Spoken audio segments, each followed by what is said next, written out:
आज यहाँ बालेश्वर की जो हमारी एक छात्री के ऊपर जो अकथनीय चीज हुई है उसको मिलने आया था।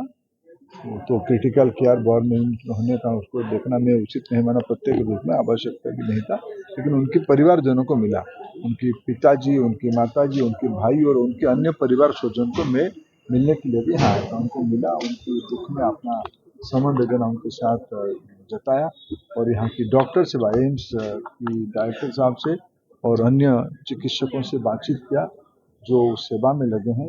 उस बच्ची का, उस छात्री का हाल चाल हमने पूछा और उनकी मैं विश्वास रखता हूँ, अपेक्षा रखता हूँ। चिकित्सकों ने, डॉक्टर्स ने पूरी अपनी ताकत झोंकी है उसको संभालने के लिए।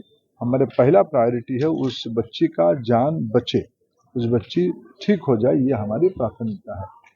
मैं निश्चित रूप में प्रभु को भी प्रार्थना करूंगा, प्रभु के सामने चिकित्सकों के साथ साथ उनकी भी आशीर्वाद रहे, इसके ऊपर वो उनकी जान बचे और मैं उनकी समवेदना जता के आया।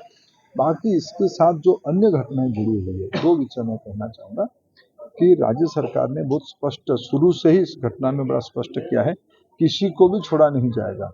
कुछ कार्रवाई हुई है और आने वाले दिनों में निश्चित रूप में कार्रवाई और कठोर होगा।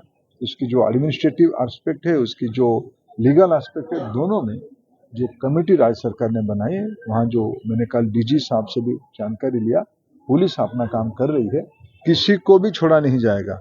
इसमें से कोई भी दोषी, कुछ लोगों को तो प्रारंभिक कार्रवाई हुई है, लेकिन उसकी पूरे घटना को जो जिसकी जवाबदेही है उसको उत्तर देना पड़ेगा, उसको फिक्स किया जाएगा। Everybody will be accountable to the system and law, किसी को छोड़ा नहीं जाएगा। लेकिन उसके ऊपर मैं एक गार्डियन के नाते, एक अभिभावक के नाते मैं एक चिंता प्रकट कर रहा हूँ। विशेष करके उड़ीसा में जब मैं हूँ, मेरा जवाबदेही भी और बढ़ जाता है। शिक्षक और विद्यार्थियों की जो संपर्क है, उसमें आज स्थिति कहां तक पहुंची है। एक आधा इस प्रकार की घटना निश्चित रूप में शिक्षा जगत में चिंता और बढ़ा देती है।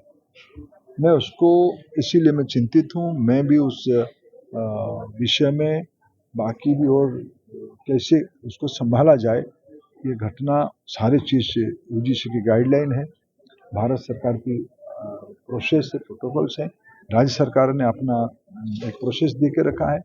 लेकिन ये सारा चीज़ों को उड़ीसा में 800 कॉलेज, ये सारे को इम्प्लीमेंटेशन करने की पॉइंटेड कॉलेज, उनकी जो व्यवस्था, ये सारे में होने के बाद भी इस प्रकार की घटना हुई है। इसको एक मानवीय इशू, इसको अत्यंत संवेदनशील इशू, और उसको जो घटना हुई अत्यंत दुर्भाग्यजनक घटना है, निंदनीय, चिंतनीय घटना है। उस समय में हमें जिनको जो कार्रवाई करना है वो निश्चित रूप में हम करेंगे। देखो, इस समय में मैं, हमारी पहला प्राथमिकता उस बच्ची की जान, और मेरा पूरा भरोसा है यहाँ की राज्य सरकार निश्चित रूप में जो लीगल प्रोसेस के साथ साथ जो एडमिनिस्ट्रेटिव एक्शंस लेना है, कुछ लिया गया है।